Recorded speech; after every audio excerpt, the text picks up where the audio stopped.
अस्सलाम वालेकुम वरहमतुल्लाहि वबरकातुहू। प्यारे बच्चों, मैं आपका टीचर जावेद अहमद लॉन एक बार फिर से आपके सामने एक नई क्लास लेके आया हूँ।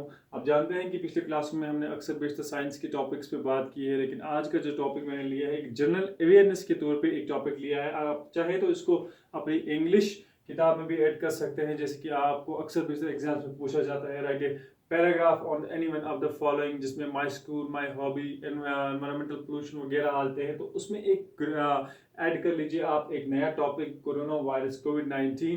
तो इसको आप जनरली ले सकते हैं एज एन अवेयरनेस प्रोग्राम भी ले सकते हैं, एज एन अवेयरनेस क्लास भी ले सकते हैं, as an English paragraphic class भी ले सकते हैं, या साइंस के तौर पे आप इसको एक डिजीज क्लास ले सकते हैं हेल्थ एंड हाइजीन के तौर पे। तो शुरू करते हैं अपना क्लास। सबसे पहले जानेंगे थोड़ा बहुत इसके बारे में कि कोविड-19 है क्या, इसके सिम्टम्स क्या है, कहाँ से आया, इसके क्या केयर्स है, कैसे केयर किया जा सकता है इनको। तो पढ़ते हैं इसके बारे में। कोविड-19 is an infectious disease caused by severe acute respiratory syndrome corona virus SARS-2। कहते हैं कोविड-19 जो है एक इन्फेक्शियस डिजीज है जो जनरली हमारे लंग्स पे असर करता है। It cause an acute respiratory syndrome that's called corona virus SARS-2, कि हमारे लंग्स में ऐसे वायरस इन्फेक्शियस क्रिएट कर देता है कि हमारे लंग्स अपना फंक्शन करना छोड़ देते हैं और वहाँ पे हमें शॉर्टनेस ऑफ ब्रेथ की सुविधा मिल जाती है, और जिसकी वजह से हमें मौत का सामना करना पड़ता है। The disease was first identified in December 19 in Wuhan, the capital of China's Hubei province, and has been spread globally, resulting in ongoing 1920 COVID-19 pandemic। तो कहते हैं कि इसकी जो शुरुआत हुई कहाँ से हुई? It was firstly seen in Wuhan. Wuhan जो है it's a capital of चाइना's Hubei province. जैसे हमारे यहाँ हिंदुस्तान में हम देखेंगे स्टेट्स है, जैन के स्टेट, इसकी कैपिटल क्या है? श्रीनगर। ऐसे ही यहाँ चाइना में एक प्रोविंस है, एक जगह है, एक स्टेट है हुबई, इसकी कैपिटल जो है वुहान। वुहान के कहा जाता है, वुहान के फिश मार्केट से इस डिजीज की शुरुआत वुहान के फिश मार्केट से हुई है। तो क्यों इसका नाम पड़ा कोविड-19? सबसे पहले इसलिए कहा गया इसको कोविड-19 क्योंकि दिसंबर 31 को इसका पहला केस वहां पे सामने आया, रजिस्टर किया गया। दैट्स व्हाई इसको नाम पड़ा COVID-19। CO stands for corona, V for virus, D for disease, and 19 is the year. That's why it's known as the COVID-19। तो आगे बढ़ते हैं। क्या बोलते हैं कि इसकी वजह से दुनिया में इसने अपना स्प्रेड, अपना रिजल्ट ज्यादा से ज्यादा बढ़ाया, जिसकी वजह से पेंडेमिक की शक्ल इसने इख्तियार कर ली। As on April 28 2020, more than 2.9 billion cases have been reported across the 185 countries, resulting in more than 2,05,000 deaths। कहते हैं कि अगर हम आज की डेट के बारे में देखें, मैंने लाइवली आपके लिए सामने एक क्लास लाई है, अगर हम आज की डेट देखें 28 डेट, तो आज हम देखेंगे दुनिया में अक्सर बेशतर हर जगह कोरोना वायरस देखा जा रहा है। 185 कंट्रीज में ऑलमोस्ट ये बीमारी फैल चुकी है और तकरीबन 2.9 मिलियन लोगों में ये बीमारी का इन्फेक्शन पाया जाता है। It's exactly to the 29 lakh, जिसमें ऑलमोस्ट 2,05,000 फैटेलिटीज हो चुकी है। 2,05,000 लोगों की मौत हो चुकी है। इसमें बच्चे, बूढ़े, जवान हर कोई आता है, और यकीनी तौर पर समझा जाता है कि 8.5 लाख लोग तक जो है वो रिकवर हो गए हैं इस बीमारी की वजह से। इससे लड़ते लड़ते उनका इम्यून सिस्टम शायद कुछ इतना काम कर गया कि उन्होंने इस बीमारी को भी शिकस्त दे दी। तो इसकी सिम्टम्स की बात करेंगे। अगर हम इसकी सिम्टम्स पे जाए तो सबसे पहले इसकी सिम्टम्स जो है फीवर है, इंसान में टेम्परेचर का बढ़ना, ठीक है, कफ है इंसान में, या खांसी का ज़्यादा से ज़्यादा प्रयोग होना, फैटीग यानी इंसान में थकावट आ जाती है, इंसान अपने अंगों में थकावट महसूस करता है, शॉर्टनेस ऑफ ब्रेथ कि इंसान अच्छी तरह से सांस नहीं ले पाता है, लॉस ऑफ स्मेल कि इंसान की स्मेल जो है, स्मेल हमारे पास एक सेंस है, वो सेंस ऑफ स्मेल इंसान खो देता है। while the majority of the cases result in the mild symptoms, some progress to the wild pneumonia। कहते हैं कि बहुत सारे ऐसे इंसान हैं जिनमें कम से कम इनके लक्षण पाए जाते हैं, तो कुछ ऐसे हैं जिनमें वायरल निमोनिया देखा जाता है। निमोनिया मीन्स कि where there is a shortage of the blood and blood is clotted, you are not allowed to take breath, ठीक है। मल्टी ऑर्गन फेलियर हो जाता है, इंसान में कई ऑर्गन शायद फेल ही हो जाते हैं, जिसकी वजह से इंसान को बड़ी दुश्वारियों का सामना करना पड़ता है। More concerning symptoms include difficulty breathing, हमने अभी कहा कि ब्रीदिंग में मुश्किलात होती है। अच्छा जी, पेरिस्टल चेस्ट पेन, इंसान में चेस्ट पेन शुरू हो जाती है, सीने का दर्द शुरू हो जाता है। कन्फ्यूजन, इंसान कंफ्यूज हो जाता है। डिफिकल्टी इन वॉकिंग, इंसान चलने में उसकी मुश्किलात का सामना करना पड़ता है। ब्लूइश स्किन, इंसान का जो स्किन है, इंसान की जो चमड़ी है ब्लू कलर की हो जाती है इस वायरस की वजह से।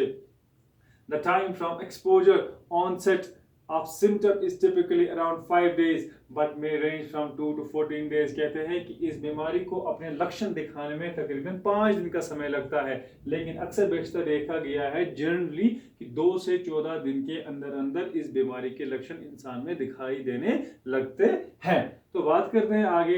The virus is primarily spread between the people during close contact. कहते हैं कि एक इंसान दूसरे इंसान के साथ ज्यादा कॉन्टैक्ट में रहे तो इसकी वजह से वायरस का फैलना ज्यादा मुमकिन है।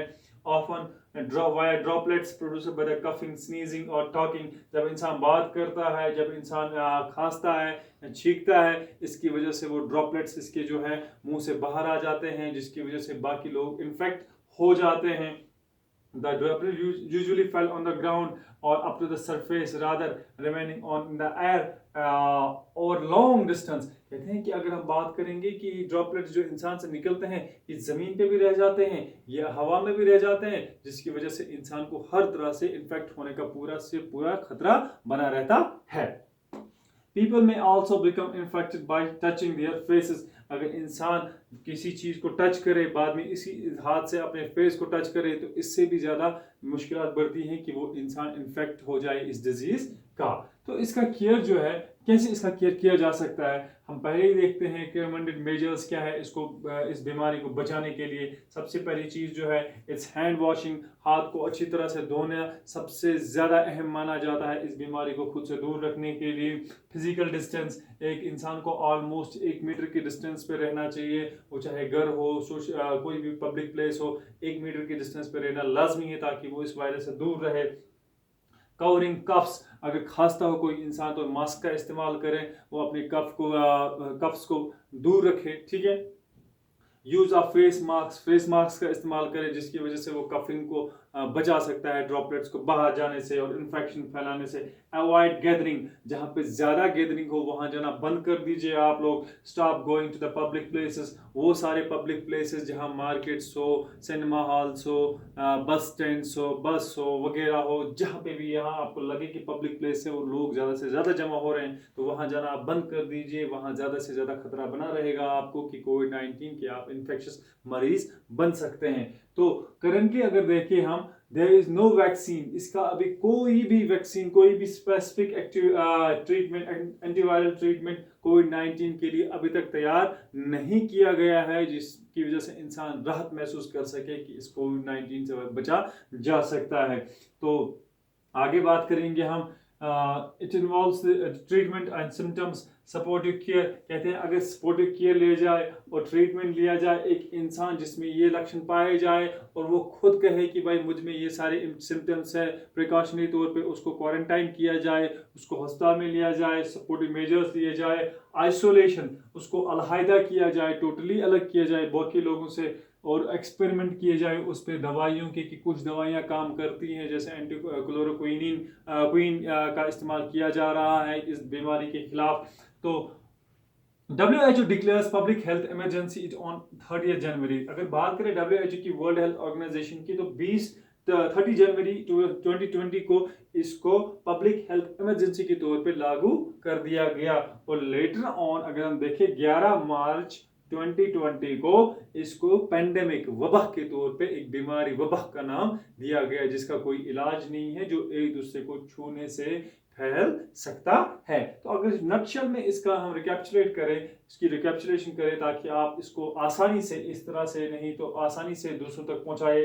सबसे पहले इसके सिम्टम्स देखेंगे, fever, cough, shortness of breath, loss of smell. इसकी कॉम्प्लिकेशन की बात करें, ज्यादा कॉम्प्लिकेशन क्या होती है, निमोनिया होता है इससे, या किडनी फेलियर और ऑर्गन फेलियर, मैंने अभी जो बात की थी। अच्छा जी, यूजुअल ऑनसेट जो अगर देखें इसमें तो 2 से 14 दिन लगते हैं इसको, इस बीमारी के फिगर आउट करने में, इसके इन्फेक्शंस को। कॉज अगर हम देखें तो SARS-2 इसका नाम दिया जाता है, severe acute respiratory syndrome. Risk factors अगर देखें तो ट्रैवल हिस्ट्री देखी जाती है, या वायरल इन्फेक्शन देखा जाता है कि किसी इंसान के कांटेक्ट में इंसान ज़्यादा रहा हो, उसकी वजह से इन्फेक्शन इसमें आ गया हो। अच्छा, डायग्नोस अगर हम देखें तो RRT PCR टेस्टिंग की जाती है इस बीमारी को टेस्ट करने के लिए, या CT स्कैन का इस्तेमाल किया जाता है ताकि हमें पता चले कि कोविड-19 के पेशेंट में कोविड-19 का वायरस पाया जाता है कि नहीं। अगर हम प्रिकॉशंस ले आए तो यहाँ पे हम हैंड वॉशिंग की बात करेंगे, फ्री स्पेस की बात करेंगे, होम क्वारंटाइन की बात करेंगे, आइसोलेशन की बात करेंगे, सोशल डिस्टेंस की बात करेंगे। ट्रीटमेंट की बात करें तो हमने अभी कहा कि अभी तक इसका कोई भी एंटीवायरल वैक्सीन नहीं तैयार किया गया है। हाँ, कुछ मेडिसिन का इस्तेमाल ज़रूर किया जाता है ताकि इस बीमारी से बचा जा सके। सिम्टोमेटिक है और सपोर्टिव है, बस इंसान सपोर्ट करे और सिम्टम्स अपने दिखाए, डॉक्टर को प्रोसीड करे ताकि वो इस बीमारी से निजात पा सके। तो अगर हम इसकी शक्ल देखें तो यूं कोविड-19 की शक्ल पाई जाती है। I hope so it's fruitful for you. Thank you so much.